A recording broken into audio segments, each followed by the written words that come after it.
इंसान अगर सबसे ज़्यादा किसी चीज़ से डरता है तो वो है मौत से, क्योंकि मौत के बाद उसके सपने, अरमान, जिंदगी सब कुछ खत्म हो जाती है। मगर जब मौत से खतरनाक जिंदगी बन जाए तो क्या हो? ऐसी जिंदगी ना तो उसे जिया जा सके और ना ही उसे खत्म किया जा सके। एसिड पीड़ितों की जिंदगी ऐसी ही बन जाती है जिसे वो ना तो जी पाते हैं और ना ही मर पाते हैं। तेजाब से बदसूरत हुई जिंदगी को हमारा समाज सर उठाकर जीने की इजाजत नहीं देता। तेजाब से सिर्फ चेहरा ही नहीं जलता, बल्कि इंसान की आत्मा भी जल उठती है। तेजाब से बर्बाद हुई जिंदगियों की लिस्ट इतनी लंबी है कि अगर उन्हें गिनाने बैठे तो हमारी रिपोर्ट पर कभी शायद विराम ही ना लगे। भारत में हर महीने आपको कई ऐसी खबरें सुनने को मिल सकती हैं जो महिलाओं पर तेजाब फेंकने से संबंधित होती हैं। ये कहानियां भारतीय समाज में महिलाओं के उस दर्दनाक कहानी को बयां करती हैं जिसे सूरत में महिलाओं के लिए अपने वजूद को बचा पाना नामुमकिन सा प्रतीत होता है। आइए सुनते हैं पश्चिम बंगाल की ऐसी पीड़िता की कहानी जिसने मौत को मुंह देते हुए फिर से नई जिंदगी जीने की उड़ान भरी। मौत के आगे हथियार डालने से बेहतर जिंदगी को नए सिरे से जीने का हौसला दिखाया। एसिड फेंका है तुमने, मेरे सपनों को कैसे जलाओगे? खूबसूरती छीनी है मेरी, मेरे हौसलों को क्या छीन पाओगे? ये व्यथा एक एसिड पीड़िता की है जो प्रेम प्रस्ताव ठुकराने के बाद दरिंदे सरफिरे प्रेमी जो एसिड फेंककर पूरी जिंदगी महिलाओं की बर्बाद करते हैं। तो आज हमारे बीच एक ऐसी ही पीड़िता है, उनसे मैं बात करूंगी और जानूंगी उनकी जीवन की क्या कहानी है, क्या हुआ था। বাংলাতেই বলি। আমি বাপের বাড়িতে থাকতাম, তো আমার বাপের বাড়ির ওখানে একটা ছেলে আমাকে ভালোবাসা বলেছিল। তো আমি তাকে না বলি, না বলার কারণে আমি বাচ্চাকে নিয়ে ডাক্তারখানায় যাচ্ছিলাম। বাচ্চার চোখে একটা ফোঁড়া হয়েছে, ডাক্তারখানায় যাচ্ছিলাম। তো ফলো রেখেছিল কি কেউ মানে কাউকে রেখেছিল দেখা, মানে আমি বেরাচ্ছি কী করছি দেখার জন্যে, ওটা জানি না। তো আমি রাস্তাতে খানিকটা গেছি, একটা রাস্তা শর্টকাট হয়, তো সেই পাড়ার ভেতর দিয়ে রাস্তা দিয়ে যাচ্ছিলাম যে ওখান থেকে গেলে একটু তাড়াতাড়ি যেতে পারবো। তো ওখান থেকে যেতে যেতে তো ওখানে পেছন দিকে আমার আকাচমকায় পেছন দিকে জ্বালা করে উঠেছে। তো পেছন থেকে যেই জ্বালা করে উঠেছে তো সামনের দিকে ঘুরি দেখি ওই ছেলেটাই। তো ওই ছেলেটা আবার ফের সামনে ঘুরেছি, ফের সামনের দিকে ফের ফেঁকেছে। তো আমার সারা শরীর তো শুধু জ্বলছে, চুল তো দাউ দাউ করে জ্বলছে।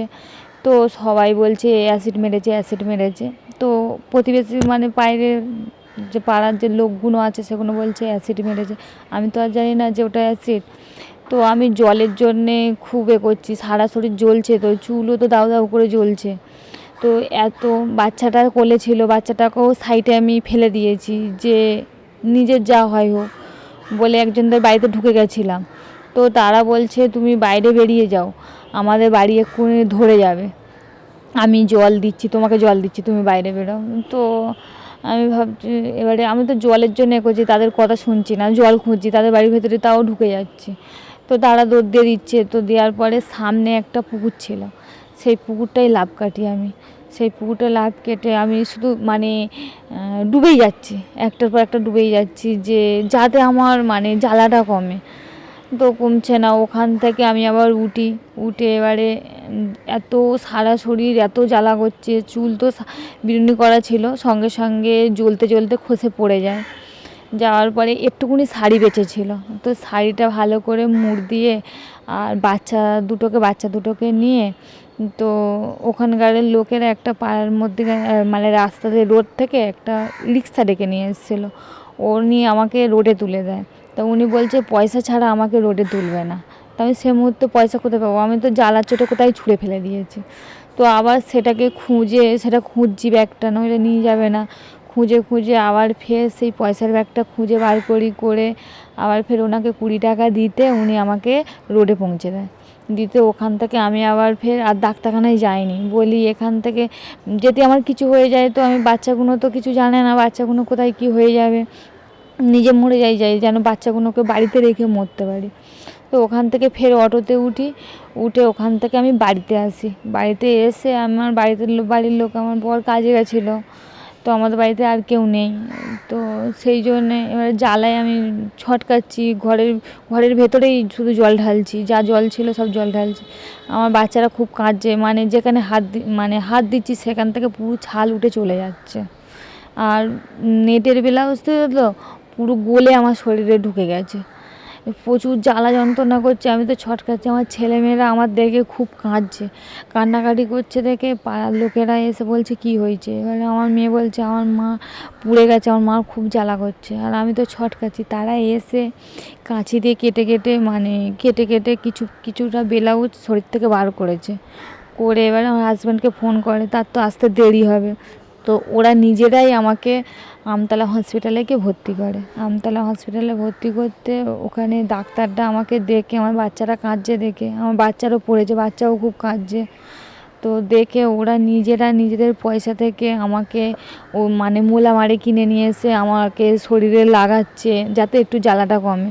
তা আমার তো কমছে না, খুবই জ্বালা করছে, ছটকাচ্ছে, আচার পাচার খাচ্ছে। ওরা নিয়ে এসে লাগায়, আমার বাচ্চারা কাঁদছে বলে বাচ্চাদের খাবার কিনে দিচ্ছে। এবারে আমার বর আসতে আমাকে ট্রান্সফার করে, বাঙুরে ট্রান্সফার করে। তা ওই বাঙুরে আমি ভর্তি হই। বাঙুরে ভর্তি হতে আমার বাড়ি আমতলা, আমতলাতেই হয়েছে। এবারে ওখান থেকে খানিকটা আমাকে যেতে হবে, ডাক্তারখানাটা একটা পাড়ার সাইডে থাকে, তো যেতে হবে। তো ওখান থেকেই গেছিলাম, এরকম হয়েছে। এবারে আমাকে আমতলা হসপিটালে নিয়ে যেয়ে ভর্তি করে। এবার আমার হাজব্যান্ড আসতে তারপরে আমাকে বাঙুরে ট্রান্সফার করে। এবার বাঙুরে নিয়ে যাওয়ার পরে তার একদিন পরে পুরো ফুলে গেছিলাম, আমি কোনো কথা বলতে পারছিলাম না, কথা পুরো বন্ধ হয়ে গেছিলো, আর সারা শরীর সব ফুলে গেছিলো, আর যেখানে হাত দিচ্ছিলো সব মাংস খসে পড়ে যাচ্ছিলো। তো তারপরে আমাকে ডাক্তার বলল যে ইনি তো বাঁচবে না, আর বাঁচাতে গেলে এনাকে ওটি করে পুরো মাংস যতটা শরীরে ঢুকেছে অ্যাসিড ততটুকুনি মাংস কেটে বাদ দিতে হবে। তো আমার বাড়ির লোক সঙ্গে সঙ্গে রাজি হয়ে যায়, বলে হ্যাঁ যা করলে হয় আপনারা তাই করুন, 2টো বাচ্চা আছে আর কেউ নেই। তো বলার পরে ভর্তি করে আমাকে।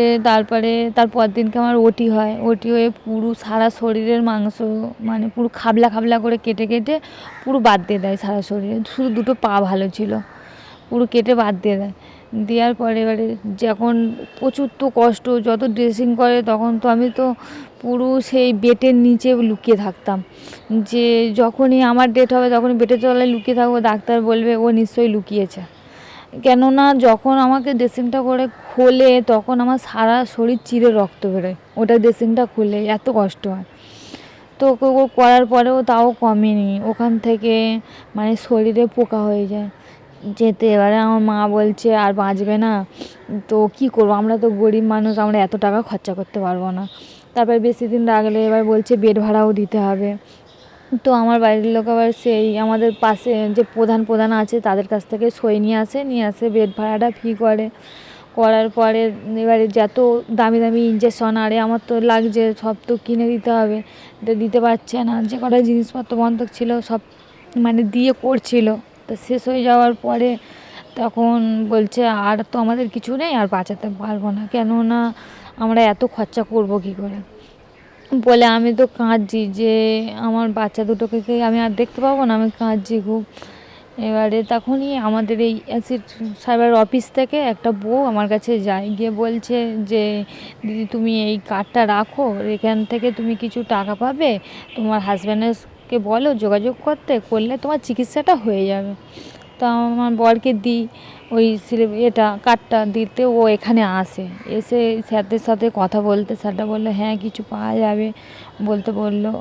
তো সেই ভরসাতে এখান থেকে পাবে বলতে সেই ভরসাতে যে সুদে টাকা নেয় না, ওখান থেকে লোকের কাছ থেকে, অনেক লোকের কাছ থেকে সুদে টাকা নিয়ে এসে আমার চিকিৎসা আরম্ভ করে, যে এখান থেকে টাকা পেলে ওখানে দিয়ে দেবে বলে আরম্ভ করে। এবারে আমাদের 1-1.5 মাস মতন হসপিটালে ছিলাম, ওই টাকা পয়সাগুলো নিয়ে 1.5 মাস মতন ছিলাম। তো এখানে ফোন করে বারবার যে আমাকে টাকা চাইছে, তো যে এখান থেকে পেলে কবে পাবো, পেলে তাহলে দিলে আমাদের চিকিৎসার মানে ও লোকের দিয়ে দেবো, মানে লোকে তো উল্টোপাল্টা কথা বলছে।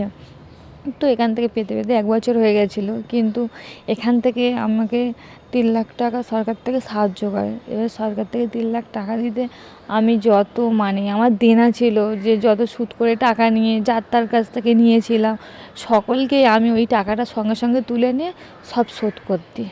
আচ্ছা, যখন ট্রিটমেন্টটা হয় তারপরে তো এনারা সংস্থার লোকেরা এসে আপনার কাছে দাঁড়িয়েছে, হ্যাঁ, তখন দাঁড়িয়েছে। treatmentটা ভালো করে আপনাকে শুরু বাঁচানো হয়, হ্যাঁ হ্যাঁ এখন কি আপনার হাজব্যান্ড সবাই সাথে আছে? হ্যাঁ, আমার সাথে আছে। আমার হাজব্যান্ড সাথে ছিল বলেই আমি এখনো বেঁচে আছি। তখন ছেলে মেয়ের বয়স কত ছিল? যে মেয়ের বয়স তখন ছিল 5 বছর, আর ছেলে? আর ছেলেটার বয়স ছিল তখন 7-8 বছর হবে ছেলেটার বয়স। হাজব্যান্ড কি কাজ করতেন? গাড়ি চালায়, গাড়ি চালান, এখনো গাড়ি চালান? এখনও গাড়ি চালায়। আগে গাড়ি চালাতো, তো আমার পেছনে দৌড়াদৌড়ি করছিল বলে কাজটা চলে গেছিলো। আপনি 3-4 তখন হাউসওয়াইফ ছিলেন যখন? হ্যাঁ ছিলাম, এখন কাজ করছেন আপনি? এখন করছি। तो ये बोलते हुए उनकी गला रूंध रही हैं, देख रहे हैं उनकी तकलीफ़, जो आज भी उनकी आंखों में आंसू हैं। वो बात कर रही हैं लेकिन उनकी गला रूंध रही है, वो आज भी अपनी व्यथा को भूल नहीं पा रही हैं। जब एसिड से चेहरा जलता है तो सिर्फ शरीर और चेहरा ही नहीं जलता, बल्कि आत्मा जलता। आत्मा में वो चोट लगती है कि क्या मेरा जीवन बर्बाद हो गया। जैसे कि ये बता रही थी कि एक शादी के बाद एक सरफिरे ने इन्हें प्रेम प्रस्ताव दिया और इन्होंने ठुकरा दिया। ठुकराने के बाद ऐसा हुआ कि एक बार अपनी बच्ची को लेकर हॉस्पिटल जा रही थी, उसी दौरान लड़के ने इन पर एसिड से हमला किया। लेकिन उस बार देखिए ये ऐसी हालत कि ये एसिड से तड़प रही थी, लेकिन कोई पास में नहीं आया मदद करने के लिए। कोई ऐसा नहीं मिला जो इन्हें झटपट हॉस्पिटल ले जाकर पहुंचाएं। उल्टे इनसे पैसे मांगे गए हैं कि पैसे दो तब मैं आपको रास्ता तक छोड़ूंगा, हॉस्पिटल पहुंचाऊंगा। एक तो जलन एसिड की, और उसमें उनसे पैसे मांगे जा रहे हैं, किराया मांगा जा रहा है, भाड़ा मांगा जा रहा है। उन सब को तकलीफ़ों को कटाकर, और ये जैसा बता रही हैं कि जब ये इनको ऊपर एसिड से हमला किया गया था तो ये पहुंची पड़ोसियों के घर, आसपास के लोगों के घर राहत पाने के लिए, लेकिन तब लोगों ने भी इन्हें घर से निकाल दिया कि अब हमारे घर में आग लग जाएगी। किसी तरह से ये वहाँ से भागती हुई अपने घर में आई और अपने बच्चों को लेकर किसी तरह से वो बचने की कोशिश, क्योंकि एसिड से पूरे शरीर उनका जल रहा था। वो समझ नहीं पा रही थी कि वो क्या करेंगी। लेकिन तभी फिर कुछ पड़ोस के लोग आए और उनके पति को फ़ोन किया गया। इसके बाद उनकी इलाज शुरू हुई, और जैसा कि ये बता रही हैं कि अस्पताल में काफ़ी खर्च बताया गया, तो इनके परिवार वाले इतने सक्षम नहीं थे कि पूरी जिम्मेदारी, पूरा खर्च की वो वहन कर सके। लेकिन तभी ये संस्था की तरफ से acid survivor women's welfare society जो यहाँ है, उनकी तरफ से यहाँ से लोग पहुँचे इनके घर, और उनके हौसले से ही इनकी इलाज शुरू हुई। क्योंकि उनके जैसा कहा गया है कि जो एसिड पीड़िता है उन्हें 3 लाख तक की राशि दी जाएगी कंपनसेशन के रूप में, जिसके बाद इनके घर वालों ने इनका इलाज शुरू किया, और तब आज वो हमारे बीच हैं। नहीं तो पहले ही इन्हें डॉक्टरों ने कह दिया था कि ये इलाज में काफ़ी खर्च है, इनको बचाया नहीं जा सकता। लेकिन संस्था पास में होने के कारण आज ये हमारे बीच हैं, अपने परिवार के साथ हैं, और पूरे तकलीफ़ को झेल कर आज वो यहाँ काम भी कर रही हैं, अपने घर परिवार संभाल रही हैं, अपने बच्चों को संभाल रही हैं।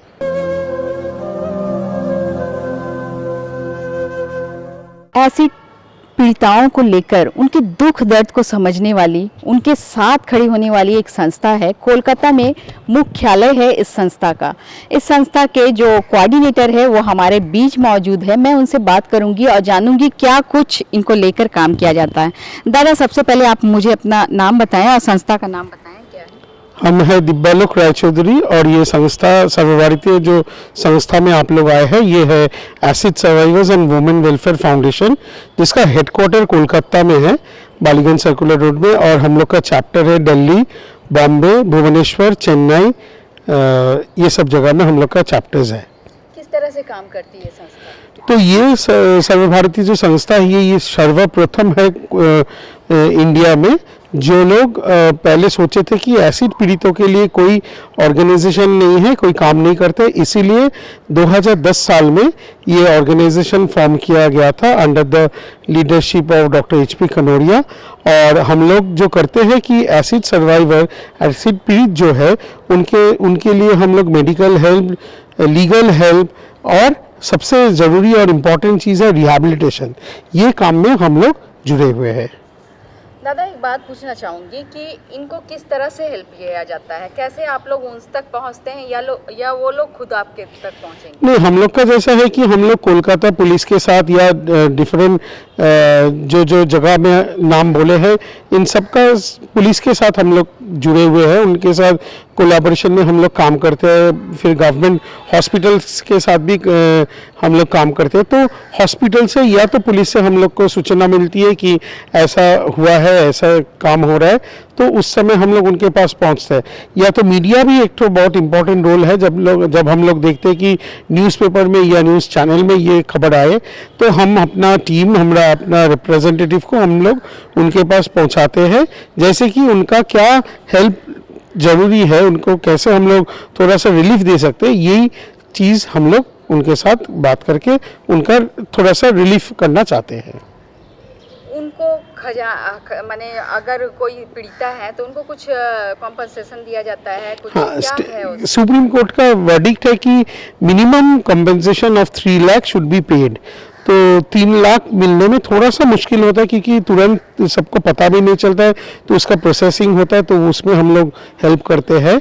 और हम लोग अपना फाउंडेशन की तरफ से भी थोड़ा सा मदद करते हैं, जैसे कि इनिशियल जो खर्चा है उसमें वो लोग थोड़ा सा गुजारा कर सकते हैं। मान लीजिए कि एक एसिड अटैक हुआ है मालदा में और उसको ट्रीटमेंट के लिए कोलकाता रेफ़र किया गया है, तो उनका आने जाने में भी बहुत खर्चा होता है, जो कि उन लोग मैंने जनरली क्या होता है कि इन लोग का वैसा फिनेंशियल पोजीशन नहीं हो जाता है कि ये लोग वो खर्चा कर सके। तो उस समय फाउंडेशन थोड़ा सा हेल्प करता है, उनके पास उनके सामने ये है रास्ता थोड़ा दिखाते हैं। इलाज का खर्च कौन उठाते हैं? इलाज का खर्च हम लोग बहुत ऑर्गेनाइजेशन प्राइवेट में भी हम लोग बहुत हॉस्पिटल के साथ जुड़े हुए हैं, तो वहाँ पर भी ट्रीटमेंट करवाते हैं, या तो गवर्नमेंट हॉस्पिटल में भी इन लोग का ट्रीटमेंट करते हैं।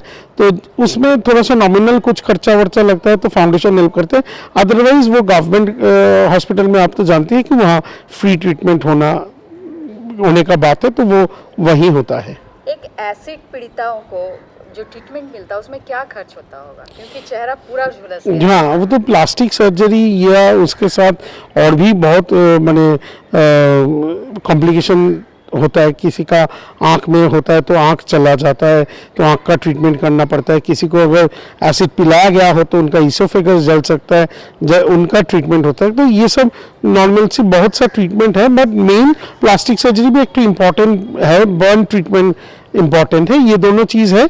इसके साथ जुड़े हुए हैं आई ट्रीटमेंट, इसोफेगस ट्रीटमेंट और कुछ जुड़े हुए हैं। अगर कितना खर्च कर सकेंगे? लाखों का खर्च? मैंने एक जन को तो कम से कम सबसे कम होगा तब भी 7-8 सर्जरी मान लीजिए, सर्जरी 7-8 सर्जरी तो होना पड़ता है, और एक सर्जरी के लिए कम से कम 30 से 35 हज़ार पकड़ के चलिए, तो आप हिसाब कर सकती है कि कम से कम कई लाखों पैसा खर्च हो जाता है ट्रीटमेंट की वजह से। ट्रीटमेंट खत्म होने के बाद इसके बाद आपकी जिम्मेदारी क्या होती है कि उन्हें समाज में खड़ा रहने के लिए, सर्वाइव करने के लिए? यही पार्ट हम लोग का बहुत इम्पोर्टेंट है कि हम लोग जितना सर्वाइवर को देखे हुए हैं, मान लीजिए कोई कहीं काम कर रहा है तो उनका क्या होता है कि ये एसिड के माने ये तेजाब फेंकने की वजह से उनका तो डिसफिगरमेंट एक तो होता है, और ये डिसफिगरमेंट में जो सबसे मुश्किल होता है इन लोग को वो है कि जहाँ वो लोग काम करने जाते हैं तो वहाँ इन लोग को वाइडली एक्सेप्ट नहीं करते हैं। मान लीजिए कोई स्कूल में काम करती है तो उनको स्कूल में नहीं रखेंगे, उनका रीज़न दिया जाता है कि वहाँ बच्चे लोग डर जाएंगे। इसीलिए ये सब चीज़ में उन लोग को, जो भी कोई अपना काम कर रही थी तो उनका काम वहाँ से चला जाता है। तो अभी नया तरीके से इन लोग को जीने का हम लोग सपना दिखाते हैं। जैसे मान लीजिए कि वोकेशनल ट्रेनिंग, मान लीजिए कोई ट्रेनिंग करके उन लोग को रिहैबिलिटेट करके उनको कहीं प्लेस करने का। अब देखे हैं कि हम लोग अपना हेडक्वार्टर में एक ठो दुकान भी खुले हुए हैं जहां हम लोग वेस्टर्न के साथ जुड़े हुए हैं। वहां से हम लोग केक वगैरह लाते हैं और इसको सेल करके जो प्रॉफिट होता है वो रिहैबिलिटेशन प्रोग्राम में हम लोग लगाते हैं। वैसे हम लोग का दिल्ली चैप्टर में भी हम लोग का एक जन एसिड सर्वाइवर जिनको हम लोग ऑफिस असिस्टेंट के हैसियत से रखे हुए हैं, वही कोऑर्डिनेटर है वहीं का मान लो हम लोग का। तो वैसे करके हम लोग रिहैबिलिटेट करते हैं। बॉम्बे में भी हम लोग रिहैबिलिटेट किया है, भुवनेश्वर में भी किए हैं, और बहुत जन को हम लोग गवर्नमेंट के हेल्प के साथ उन लोग के साथ फॉलो अप करके हम लोग बहुत जन को गवर्नमेंट एम्प्लॉयमेंट भी दे सके हैं। अच्छा, ये जो इनको कॉम्पनसेशन दिया जाता है तो ये क्या राज्य सरकार या केंद्र सरकार किसके तरफ से ये दिया जाता है? तो ऐसा है कि ये सुप्रीम कोर्ट का वर्डिक्ट है जिसमें आपको बोला जाता है कि मिनिमम 3 लाख का कंपेंसेशन एक एसिड सर्वाइवर को मिलना चाहिए। तो वो डिस्ट्रीब्यूट होता है आपका SLA के माध्यम से, स्टेट लीगल सर्विसेज अथॉरिटी, जिनका डिस्ट्रिक्ट लीगल सर्विसेज अथॉरिटी के मार्फत ये लोग डिसबर्स होते हैं। और प्राइम मिनिस्टर्स रिलीफ फंड से भी 1 लाख रुपया कंपेंसेशन मिलने का बात है, जो फिलहाल अभी किसी को नहीं मिला है, मगर ये प्रोविजन है कि कोई एसिड सर्वाइवर को 1 लाख रुपया प्राइम मिनिस्टर्स रिलीफ फंड से भी कंपेंसेशन मिलने का बात है। जो कि आपका यहाँ से जितना हम लोग का सर्वाइवर के पास हम पहुँच चुके हैं तो वो करीब 400 सर्वाइवर होगा ऑल इंडिया बेसिस में, जिन लोग के साथ हम लोग जुड़े हुए हैं। दादा, ऐसे प्रतिवर्ष क्या रिकॉर्ड है कि कितने महिलाओं पर इस तरह से अटैक होता है? हाँ, तो हम लोग का जो स्टैटिस्टिक्स है उसमें हम लोग देखें कि अराउंड 65% महिलाओं के ऊपर होते हैं और 35% पुरुष पर ही भी एसिड अटैक होते हैं। तो आप सिर्फ महिला को लेके काम नहीं, हम लोग एसिड पीड़ित को लेके काम करते हैं। तो हम लोग के पास पुरुष और महिला दोनों इक्वल है, क्योंकि तकलीफ तो दोनों को एक ही जैसा होता है। तो महिलाओं और पुरुषों की संख्या कितनी होगी आपके पास यहाँ? वैसे वही 65% महिलाएं होंगी और 35% पुरुष होगा।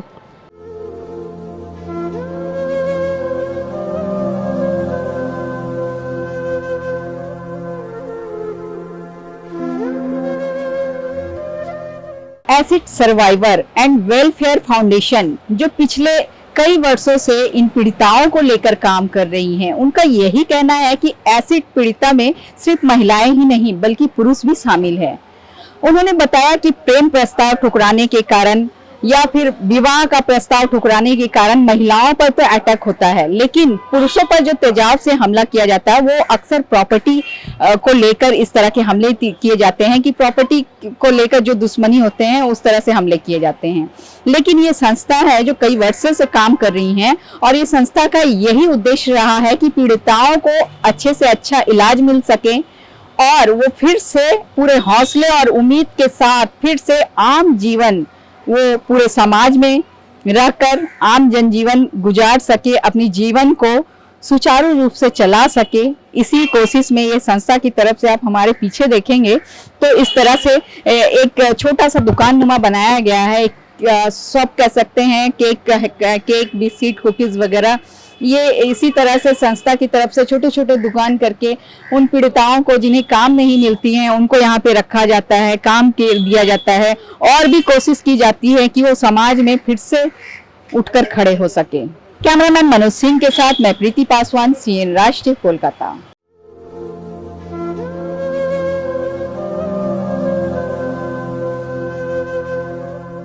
समाज में मन चले अक्सर एक तरफा प्यार को खारिज करने के दुस्साहस की सजा महिलाओं के चेहरे या बदन पर तेजाब फेंक कर देते हैं। बेशक ऐसे तेजाबी हमलों से महिलाओं की मौत नहीं होती, लेकिन विद्रुपता और विकृति की वजह से उसकी तमाम जिंदगी मौत से कम नहीं होती। इस दुनिया में हर प्राणी के रचयिता ईश्वर है। हम सभी को ईश्वर एक ही आकार में गढ़कर भेजते हैं। फिर भला क्यों हम में से कोई शैतान बनता है तो कोई साधु? इस उलझे से सवाल का बस एक ही सुलझा सा जवाब है, और वो है हमारी परवरिश। हम सभी का बचपन मासूमियत भरा होता है, मगर केवल गलत परवरिश के चलते ही यही मासूमियत कब हैवानियत में तब्दील हो जाती है, इसका हमें इल्म तक नहीं हो पाता। इसलिए अपने बच्चों को बचपन से ही इंसानियत का ऐसा पाठ पढ़ाइए कि बड़े होने पर वो कम से कम इंसानियत को शर्मसार ना कर सके। ब्यूरो रिपोर्ट, CN राष्ट्रीय।